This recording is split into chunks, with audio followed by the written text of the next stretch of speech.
In an unprecedented shift, Japan prepares to export powerful warships to the Philippines, directly enhancing Manila's maritime strength as tensions with China escalate in the South China Sea. Japanese defense officials have confirmed talks are underway to transfer several advanced destroyers, potentially equipped with modern radar, anti-ship missiles, and air defense systems, to the Philippine Navy under a new strategic partnership. The Philippines has long struggled with aging naval assets while facing Chinese militarization of contested reefs. Japan's export of destroyers will mark a turning point in Manila's ability to patrol and defend its sovereign waters. Tokyo and Manila have agreed that Japan will export some of its used destroyers to the Philippines, according to Japanese government sources. If the ships are handed over as planned, it will be the first case of destroyers from the Maritime Self-Defense Force being transferred to another country. Japan's government aims to improve interoperability with the Philippine military through the export so that the two countries will be able to strengthen deterrence and more robustly counter China, which has been expanding its show of force on the seas. Defense Minister Gen Nakatani and Philippine Defense Secretary Gilberto Teodoro confirmed the planned export of second-hand destroyers when they met in Singapore in early June. It is thought that the MSDF's 6 Abukuma-class destroyer escorts will be sent to the Philippines. Abukuma-class destroyers are 109 meters long and displace 2,000 tons of water. The ships, which require a crew of about 120, are equipped with anti-submarine and anti-ship missiles, but they cannot carry helicopters. These destroyers are relatively small compared to the MSDF's other destroyers, and they are used to patrol the sea near Japan. 6 destroyers in this class were put into commission between 1989 and 1993. The MSDF needs to replace the destroyers with newer types of warships that can be operated by fewer crew members, since there is a shortage of new recruits. The destroyers were already scheduled to be retired. According to the sources, Philippine military officers are set to inspect the destroyers this summer. The officers will look at the ship's main guns and their general condition and finalize the plan for the export. Philippines faces an increasingly bellicose China in the South China Sea, and it is in urgent need of more warships.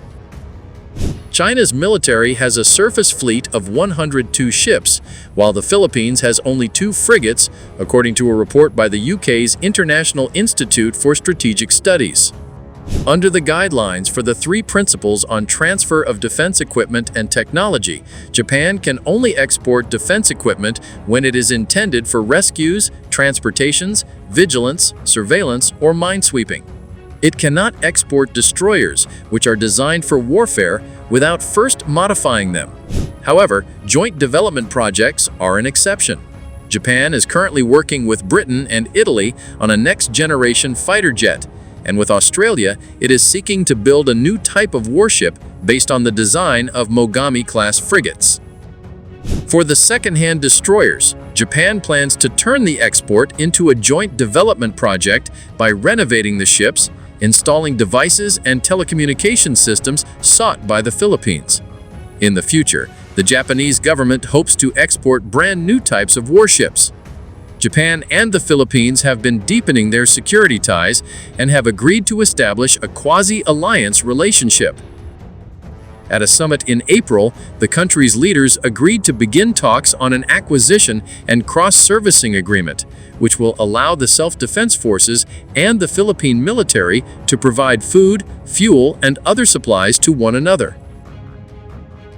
The Philippines has been scrapping over territory with China in the South China Sea, and Japan faces an expansionist China in the East China Sea. If the Philippines deploys warships from Japan, it is expected to allow for greater cooperation between the two countries' forces. "We will be able to keep the Chinese military in check," said a senior MSDF officer.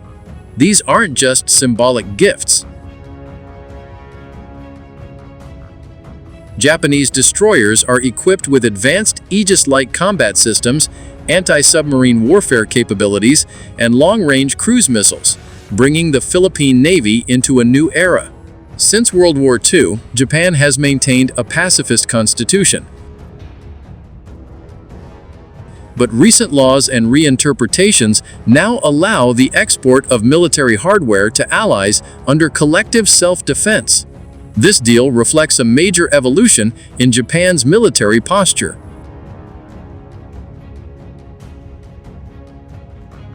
Alongside the ships, Japan will reportedly provide training, logistical support, and maintenance packages, ensuring the Philippines can integrate and sustain its new capabilities over the long term. China is expected to strongly condemn the move. Beijing has warned against external interference in regional disputes and may escalate naval patrols or increase pressure on Philippine-occupied reefs in response. This arms deal could trigger broader consequences, prompting other ASEAN nations to seek similar partnerships.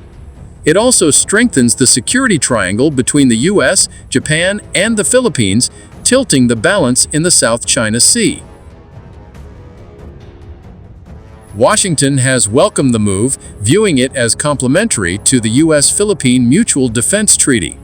With Japan stepping up its military exports, American allies are forging a united front against Beijing's maritime ambitions.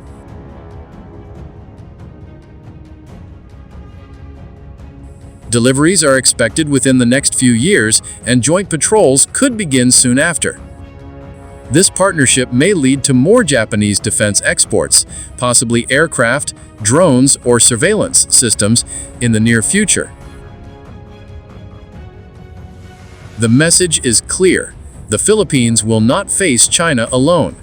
And Japan, no longer just a silent economic power, is now a military force in Asia's balance of power.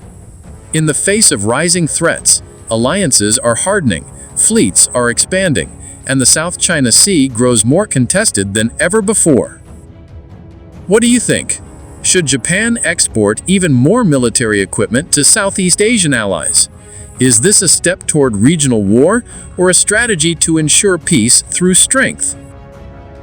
Comment below, and don't forget to like, share, and subscribe for more Frontline coverage.